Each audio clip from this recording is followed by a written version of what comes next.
as illustrated in the movie The Lives of Other People, which you also love. Right. Oh my God. Yeah, that was fantastic. Right. That's actually a usually powerful point. Meaning, you're saying that the way you would distinguish yourself from him is that he wasn't able to hold on to, something that he genuinely believed in. In other words, when he lost his ideals, he didn't have a sense of transcendence. For him, let me try and play out what you're saying. So let's try and put ourselves in his head for a second. In his worldview, this world is all there is. Mm-hmm. And so once he's disappointed with his experience of this world and profoundly disappointed, there's nothing left.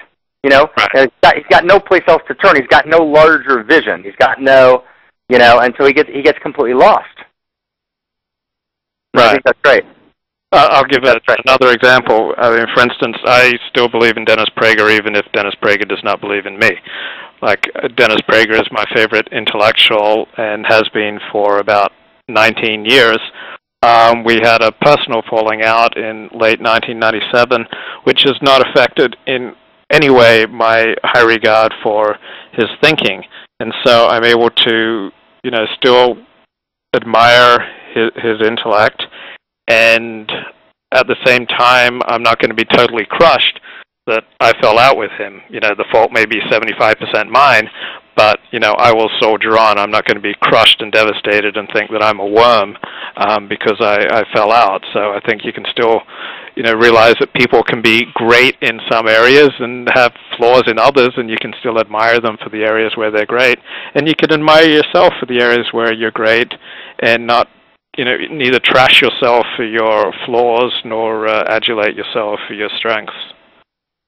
Right. No, I think that's right. I mean, I guess the question would be, again, what is, and there, maybe we're going to do that in our, Yom Kippur dialogue before Yom Kippur.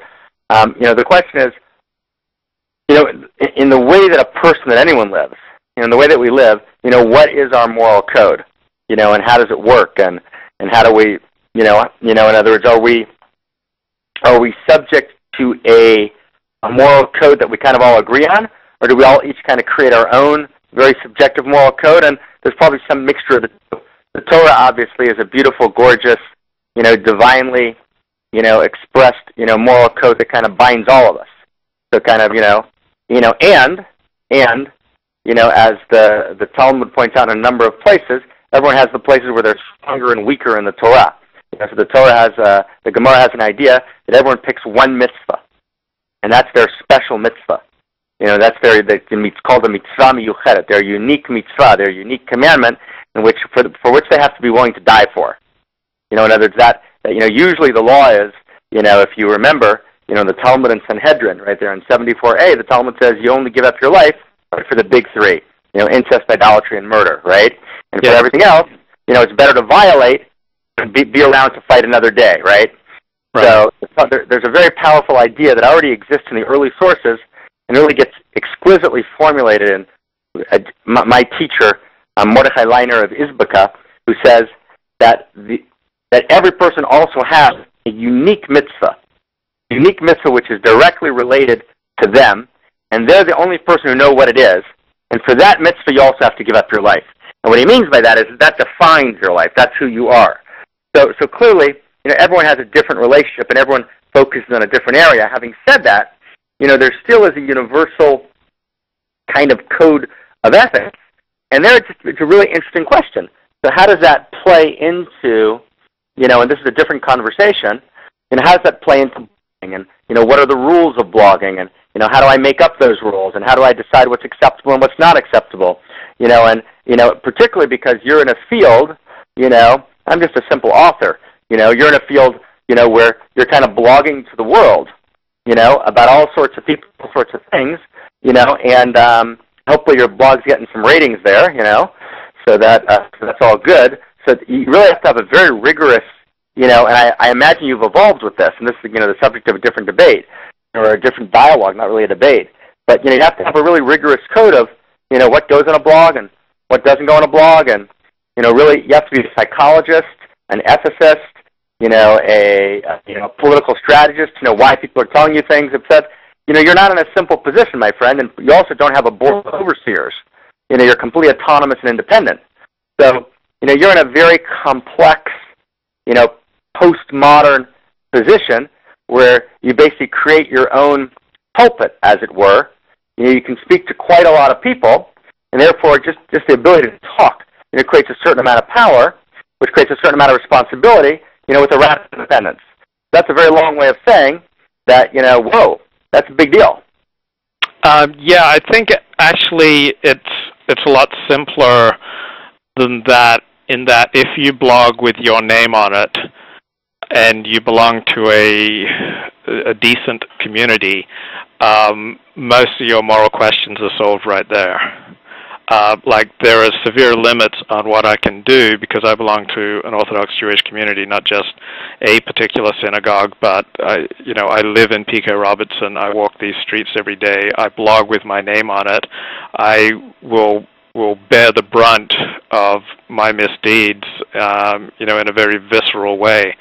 So I think when you do things with your name on it, and you also have connections, a community, and hence vulnerabilities, that does solve most, though not all, of the moral questions. I guess where we would disagree is I think that solves about a quarter of them. Right? In other words, the nature of the Orthodox community, a community that I know well, right, is like any other community. It has beauty and it has loveliness, and it also has corruption, and as people are in and people are out, and Orthodoxy hides many sins, and you can get away with an enormous amount, on a blog of inaccurate, information, without anyone, kind of saying a word, as long as it doesn't affect their immediate friends and their immediate people. That's just the fact. We both know that that's empirically true. So I think I agree with you that there's some sense of check when you're part of a community. That's a fair and powerful point. Where I would kind of radically disagree with you, empirically, I think it's verifiable, is the level of the check. For example, this is something that you ran into a couple of weeks ago. If you out someone who's working for the Los Angeles Jewish Journal, so people may get upset with you. I have no idea what the story was, but all in all, I don't think you caused any damage to the person. It didn't affect the course of anyone's life. And people got upset because it was in their own little community. So it wasn't actually an ethical outrage. It was more of a kind of, protecting the turf. On the other hand, you or somebody else, let's depersonalize it, could say, 20 things that are completely wrong about someone, and as long as that person's not part of their community, they couldn't care less. So I'm not sure that it solves most of the problems. I would actually, respectfully challenge that. Yeah, I would say it does, in the sense that there are enormous consequences for getting important things wrong on a blog, and the consequences may not be immediate, and they may not be within your community. But as a blogger, you're also part of a family of bloggers, or a wider community of bloggers. And when someone wants to take you down, they then look for the stories you've gotten wrong to use that against you. So there is a formidable checks and balances when done under your own name, but it's by no means a complete check and balance. Right. Well, let's, I think we're getting on. I appreciate the response. We're kind of off the movie here, so I'll bring us back to. But I would just maybe ask the last question, which maybe we can handle in a different dialogue. Which is, I think it's a fascinating question. Which is, I know myself. I think I've changed in the world. I think I've grown as time's gone by. I think, there's places where I think I made mistakes, and I say, hey, I made a big mistake there. I think I really fucked up there. That's a Talmudic phrase, by the way. And like, hey, I gotta fix that. And I've evolved in different ways. In other ways, I've kind of held firm, with what I've believed for 25, 30 years. So would you view yourself as evolving? Like, in other words, is Levi Ford today, as a blogger, would you view yourself as having ethically evolved in the last decade? That's an interesting question, and I'm not sure.